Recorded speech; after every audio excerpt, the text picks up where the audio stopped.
Assalamualaikum warahmatullahi wabarakatuh. Selamat datang di channel keluarga kami Eliza Tian Pengalaman Aneh. Hari ini teman-teman saya mau menceritakan tentang pengalaman aneh saya tentang noni Belanda.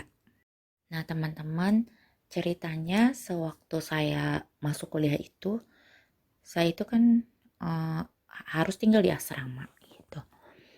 Jadi eh, nggak kos di luar, boleh kos tapi udah kayak kalau semester akhir gitu. Kalau semester akhir kayak kita nyusun kayak gitu, itu boleh ngekos, tapi dari awal masuk itu semua emang harus di asrama, nggak boleh di luar asrama. Turun temurun gitu, cerita di asramanya saya itu emang agak-agak mistis gitu ya, ada banyak horor-horornya lah gitu. Tapi pada saat itu ya saya kan belum belum mengalami lah kejadiannya gitu pas baru banget masuk. Jadi ya udah gitu, singkat cerita gitu, kan udah berjalan lah gitu kita kuliah. Memang sih ada banyak kejadian sebenarnya yang saya alamin, tapi saya di sini mau nyeritain tentang noni Belandanya ini dulu gitu. Jadi kalau Sabtu Minggu itu kan, kalau yang orang-orang deket, daerah-daerahnya deket lah gitu, itu pada pulang teman-teman. Nggak tinggal di asrama, boleh pulang gitu. Nah sedangkan saya beserta teman-teman yang lainnya gitu, yang jauh lah, kayak teman-teman saya jauh-jauh kan lumayan, yang dari Jawa, dari Bali, dari Lampung, eh, lumayan gitu kan. Kalau pulang cuma sehari ya nggak mungkin. Jadi kita tuh anak asrama bener-bener hari libur aja emang kita nginep di asrama, nggak pulang kalau libur itu gitu. Jadi ya yang pada diem di asrama tuh pasti pada keluar main gitu ya, entah main ke temennya lah, entah yang ke mall lah, yang ke tempat wisata, pokoknya main aja, pergi keluar dari asrama gitu kan, boleh kan, bebas kalau ini main gitu. Ya udah sama gitu, sama kayak saya itu eh, waktu itu sama temen saya main ke tempat wisata lah, ke tempat wisata gitu. Nah tempatnya lumayan terkenal gitu. Kalau menurut saya sih ya enak, nyaman lah tempatnya itu gitu, tempat wisata itu. Di tempat wisata itu saya kelalang keliling gitu kan sama teman-teman. Zaman dulu tuh ya, apa namanya, foto-foto gitu kan. Ya udah gitu kan, kadang bawa bekal juga gitu, istirahat ngambil-ngambil gitu. Jadi ketika saya kelalang keliling di sana itu, ya saya ngerasanya gini, apa, sempat ngomong gitu sama teman saya, ini tempatnya agak-agak ini ya gitu, maksudnya menurut saya tuh rasanya saya tuh agak-agak mistis gitu. Tapi yaudahlah, perasaan saya aja kali gitu, lagian kan ya udah, sama teman-teman yang menikmatin suasananya aja. Cuman memang saya ngerasanya ini tempat tuh ya agak-agak, kitanya memang harus agak hati-hati gitu.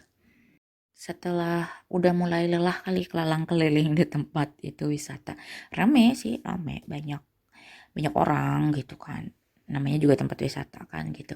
eh Termasuk favorit lah, banyak orang yang suka ke sana gitu kan.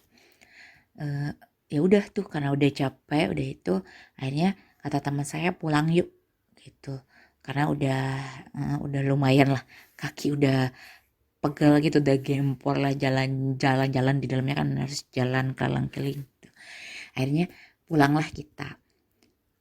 Zamannya dulu kan kita nggak bawa kendaraan ke apa namanya, ke tempat kuliah gitu, ke asrama tuh nggak dibekalin kendaraan. Jadi zaman dulu kita masih senang pergi ke sana kemari naik angkutan umum gitu, barengan sama teman-teman banyak gitu kan.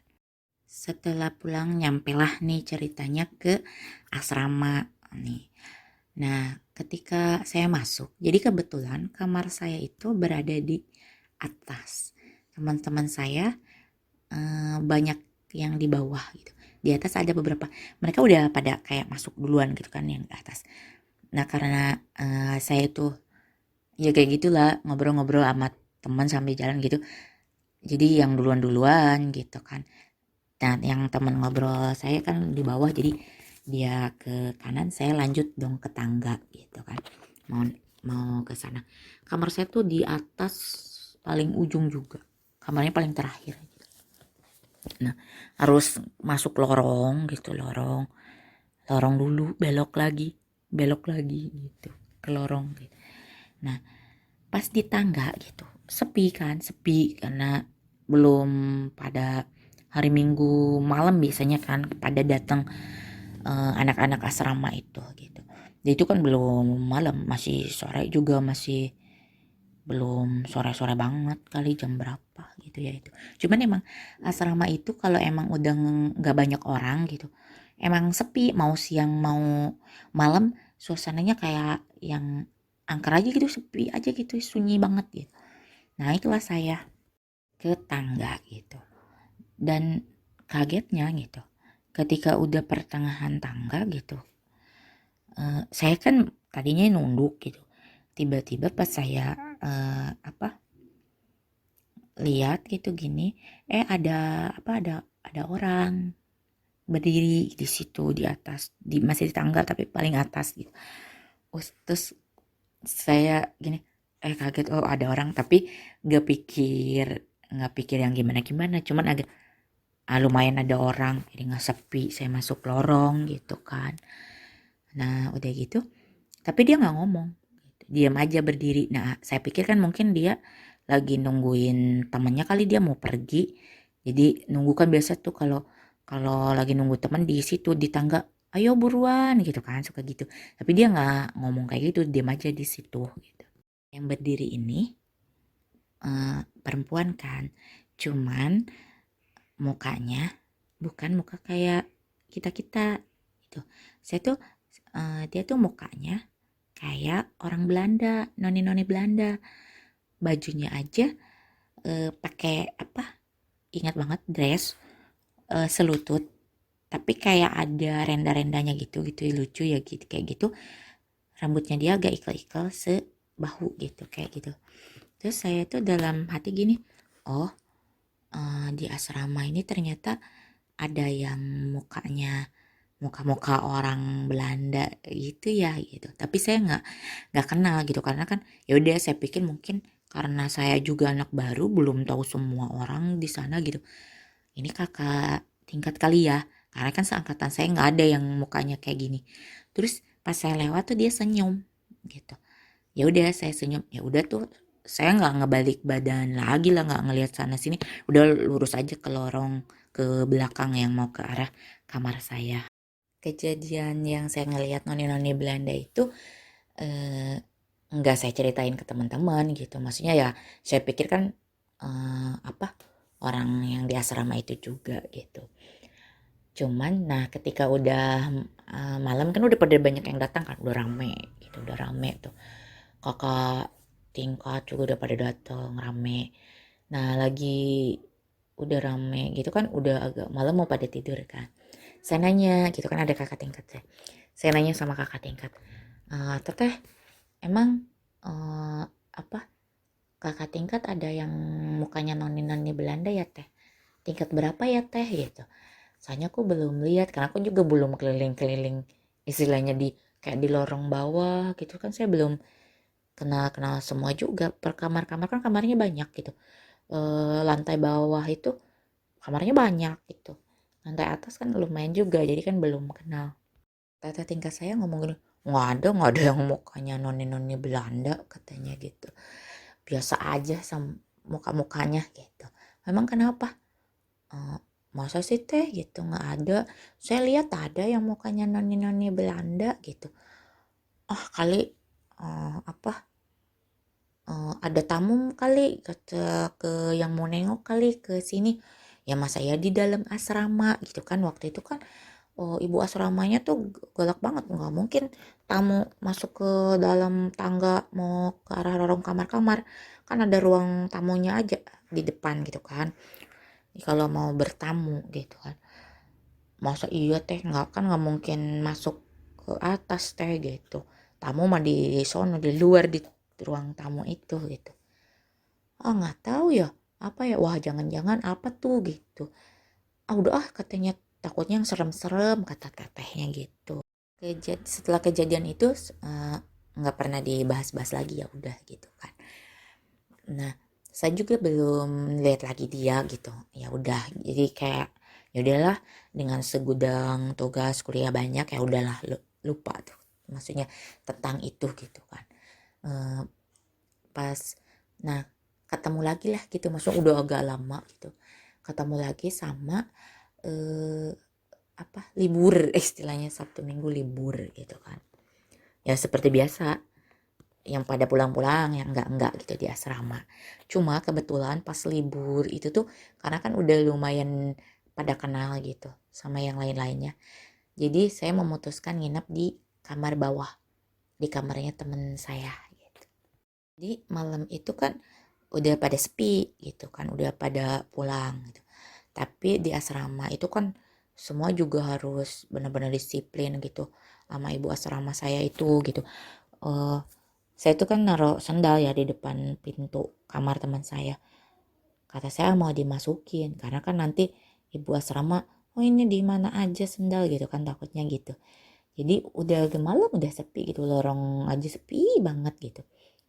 Nah saya itu ngebuka pintu dong, ya teman saya mah lagi teleponan gitu kan, kayak gitu di kasur tidur-tiduran teleponan. Saya buka pintu kamar mau ngambil tuh sendal gitu kan. Saya lirik dong kanan kiri gitu di lorong gitu kan.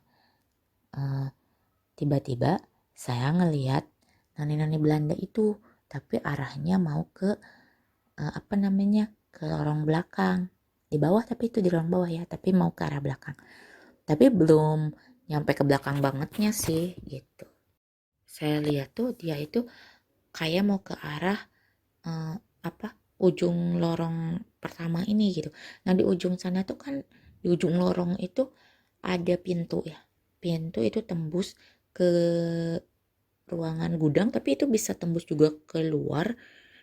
Di sampingnya itu ada bangunan kayak bekas kayak dapur, ada kamar mandi, tapi itu serem. Banyak kejadian pintu di pintu itulah, di gudang itu. Jadi itu pokoknya serem, jarang ada yang mau ke sana selain ibu asrama aja. Ya, ibu asrama sama tukang cleaning service yang apa tuh? Ya pokoknya yang kayak gitu gitulah, yang butuh-butuh yang kerja di sana yang butuh-butuh apa-apa tuh adanya di gudang gitu. Selain itu kalau kayak mahasiswa iseng-iseng banget ke sana ya malas banget, takut. Nah si Nani Belanda itu ada ke arah situ. Terus kan dia ngelirik gitu. Ya saya ngelihat gitu dia si Nani Belanda itu. Tapi saya tuh ya udah, saya ngelirik juga ya udah gitu, tapi saya nggak nyapa nggak apa gitu, dia juga nggak. Ya serem aja kali, kan saya juga dengan ceritanya nggak ada yang mukanya kayak dia gitu. Yaudah tuh saya masuk gitu. Tapi saya nggak ceritain itu sama teman saya karena teman saya ini penakut. Kalau dia takut malah lebih heboh, malah lebih apa ya, gelisah, nanti resah, malah gimana ya, ntar saya susah tidur juga gitu karena dia aduh takut, aduh ini. Nah jadi saya nggak cerita apapun, diam aja. Suatu hari saya itu pingsan teman-teman, dan agak cukup lumayan lama, agak lama gitulah pingsannya. Nah setelah eh, karena saya itu pingsan terus dianggapnya ya mungkin saya sedang sakit, padahal saya pingsan itu nggak sakit, saya nggak tahu, pokoknya tiba-tiba itu tuh pingsan aja. Nah pada saat pingsan itu sebenarnya teman-teman, saya itu dibawa jalan-jalan sama noni-noni Belanda itu di tempat wisata itu. Jadi dia tuh ngajakin gitu jalan-jalan saya. Ternyata dia ada pengawalnya teman-teman, cowok dua. mukanya muka Belanda juga, tinggi gede gitu. Jadi pada saat jalan-jalan itu ya terus aja gitu dia ngawal gitu, yang dua itu dia ngobrol, kata si noni Belanda ini ngomongnya ke saya gini, tapi saya di dalam hmm, pada saat pingsan bertemu dia itu gini, saya ngerasa emang udah sering ketemu dia, cuman nggak ngerasa yang aneh-aneh gitu dalam pingsan saya itu waktu ngobrol sama dia. Kata dia, saya nggak bakalan gangguin kamu, saya cuma pengen berteman aja sama kamu, kita kan sama seusia gitu, usianya memang kayaknya nggak jauh beda gitu sama saya. Terus senang aja sih sama kamu gitu ya. Aku kata aku tuh, oh ya udah kalau emang berteman berteman aja. Ya keliling cerita-cerita sana sini ya. Ya dia tuh emang bukan orang Indonesia gitu. Dia katanya orang Belanda gitu gitu. Karena saya udah capek gitu ya. Terus saya ngomong sama dia, saya mau pulang ya gitu, mau pamit pulang, udah capek nih keliling-keliling, saya mau pulang ke rumah gitu. Kata dia, oh ya udah, nggak apa-apa pulang katanya. Apa, tapi kita berteman katanya, aku nggak bakalan jahat kok, iya aku gitu. Bangunlah saya dari pingsan itu, terus kata teman-teman saya, ya ampun lama banget pingsan, sampai apa kata ibu asrama, kamu sakit apa gitu, apa yang dirasa gitu ya, kalau sakit maksudnya kan boleh izin gitu, jadi bisa ngehubungin orang tua kalau mau apa pulang, atau kalau enggak ya di asrama aja, kalau emang agak-agak ada yang dirasa banget banget kan boleh menghubungi orang tua gitu. Memang saya itu setelah itu emang sakit gitu, maksudnya setelah kejadian pingsan itu sakit, akhirnya saya eh, apa nelpon orang tua saya, jadi saya dibawa pulang dulu, izin gitu istirahat, pulang ke rumah. Saya tuh kayak panas dingin kayak gitu-gitu gitu, kayak badan tuh berat banget, pusing kayak gitu. Nah orang tua saya kan nanya gitu, gimana kecapean apa gimana tadinya gitu kan, udah dibawa berobat tuh. Nah saya kan bilang saya tuh pingsan, tapi apa namanya ketemu sama noni-noni Belanda, dan noni Belanda itu udah pernah saya lihat sebelumnya di asrama. Almarhum bapak saya itu bilang, apa namanya, tapi kamu nggak ngobrol secara langsung kan sama dia? Enggak, cuma pas pingsan itu saya diajak jalan-jalan pak gitu.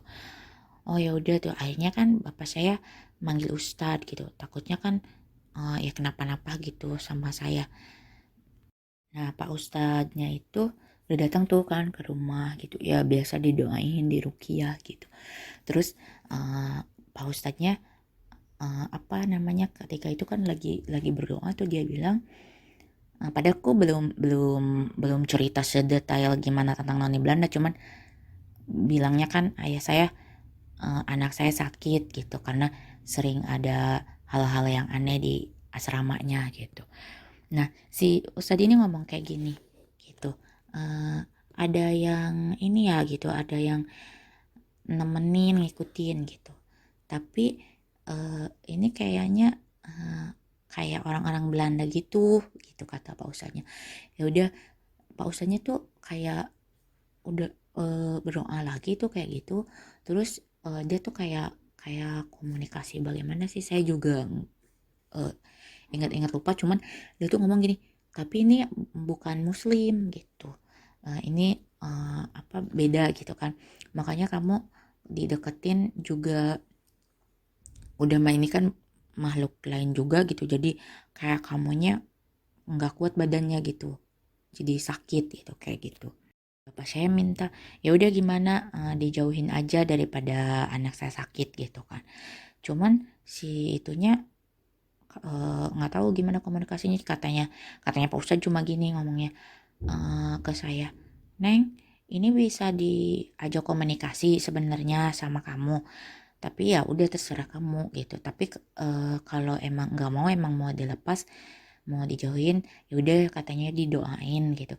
Cuman dia itu katanya sih nggak bakal ngapa-ngapain gitu, cuma pengen apa, temenan aja. Cuman kata si Pak Ustadz, ya anak ini dideketin itu nggak bisa, malah sakit, jadi kasihan gitu, kalau mau temenan juga jadi mau ditemenin gitu, jadi kasihan juga kata Pak Ustadznya gitu kan.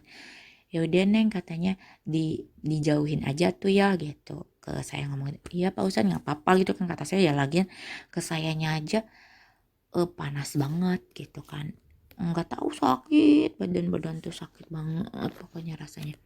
Bapak saya kan yang nggak mau gitu Pak Ustadz kalau sampai anak saya komunikasi dengan yang kayak gituan gitu. Eh, saya pengennya ya udah dijauhin aja gitu.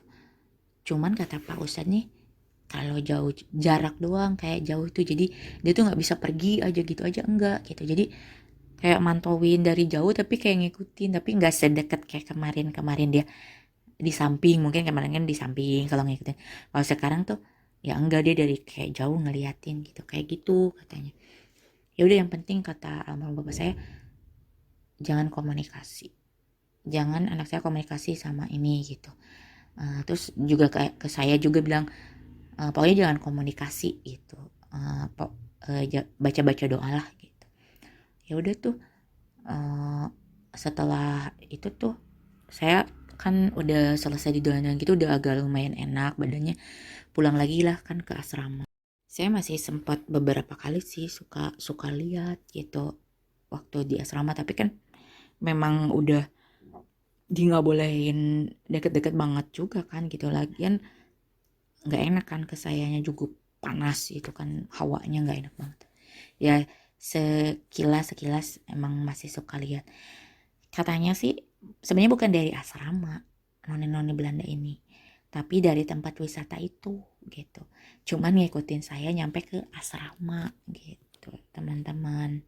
Kalau ada yang nanya sekarang masih ada nggak noni-noninya, setelah saya pindah, kan dari saya beres kuliah itu kan udah pindah lagi kan, saya pindah apa namanya, pindah tempat tinggal lagi, pindah kota lagi kan gitu. Nah dari semenjak itu sih saya kayaknya udah nggak pernah lihat lagi dia gitu. Tapi nggak tahu sih kalau pergi lagi ke sana gitu. Kalau saya pergi lagi main ke tempat itu ya nggak tahu ada nanti ada lagi apa gimana. Walau alam sih teman-teman gitu. Nah saya sekarang nggak yang lihat lagi sih gitu. Ya mudah-mudahan sih ya, apa namanya, sebenarnya saya nggak suka juga sih gitu, kayak gitu tuh diikuti atau tiba-tiba saya lihat. Nih saya tuh ada yang nanya sama saya, katanya kalau kayak gini bisa nggak, liatin dong di tempat itu ada apa. Jujur saya nggak bisa kalau kayak gitu. Saya nggak tahu kalau ditanya orang di situ ada apa, nggak tahu. Jadi saya itu kalau tiba-tiba melihat itu ya kayak tiba-tiba aja, kayak nggak sengaja aja. Kalau saya nyari-nyari tahu sendiri gitu di sana ada apa ya, enggak, saya nggak bisa ngeliat kayak gitu.